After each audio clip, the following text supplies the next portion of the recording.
कहना चाहता हूं, मैं पूछना चाहता हूं कि बताइए, हिंदुओं को किसके साथ लड़ना है? क्या मुसलमान के साथ लड़ना है कि गरीबी के साथ लड़ना है? मैं मुसलमानों को पूछता था, क्या आपको हिंदुओं को साथ लड़ना है कि गरीबी के खिलाफ लड़ना है? और मैंने कहा आइए, बहुत लड़ लिया, हिंदू मुसलमान एक होकर के हम गरीबी के खिलाफ लड़ें। पटना के गांधी मैदान में बम, बंदूक और पिस्तौल और गोलियों के बीच में उठाई हुई आवाज है। भारत को प्रेम करने वाले हर व्यक्ति के लिए ये बात साफ है, यह दाइश विविधताओं से भरा हुआ है। विविधता में एकता, यही हमारे देश की पहचान है, यही हमारी ताकत है। हम एक रूपता के पक्षकार नहीं है, हम एकता के पक्षकार हैं। और सभी संप्रदायों का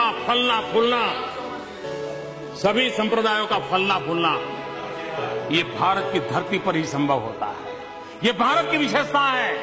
और मैं ये कहना चाहता हूं कि हमारा जो संविधान बना है, वो संविधान हजारों साल के हमारे चिंतन की अभिव्यक्ति है। हमारा जो संविधान बना है, वो हमारे भारत के सामान्य मानवी की आशा आकांक्षाओं की प्रतिबिंबित करने वाला संविधान है। और इस संविधान के मर्यादा में रह करके देश चल सकता है। देश संविधान की मर्यादाओं के बाहर नहीं चल सकता है। किसी को भी कानून हाथ में लेने का अधिकार नहीं होता है। किसी को भी संप्रदाय के आधार पर किसी के साथ डिस्क्रिमिनेशन करने का अधिकार नहीं होता है।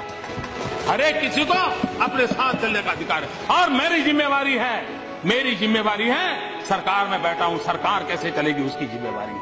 और इसलिए मैं आपको कहना चाहता हूं, और मैं बार बार कहता हुआ आया हूं, संप्रदाय के नाम पर अनाप शनाप बातें करने वालों को कहना चाहता हूं, मैं ये कहना नहीं चाहता हूं आज मैं आपका मुंह बंद कर रखिए, मेरे पास हजारों चीजें हैं, मैं समय बर्बाद नहीं करता हूं, इसके लिए मैं समय बर्बाद नहीं करता हूं। लेकिन मैं आपको कहना चाहता हूं, हमारा कमिटमेंट क्या है, वो मैं आपको कहना चाहता हूं। मैंने बार बार कहा है, मेरी सरकार का एक ही धर्म है, मेरी सरकार का एक ही धर्म है, इंडिया फर्स्ट। मेरी सरकार का एक ही धर्म ग्रंथ है, भारत का संविधान। मेरी सरकार की एक ही भक्ति है, भारत भक्ति। मेरी सरकार की एक ही पूजा है, 125 करोड़ देशवासियों का कल्याण। मेरी सरकार की एक ही कार्यशैली है, सबका साथ सबका विकास। मेरी सरकार का एक ही धर्म है, इंडिया फर्स्ट।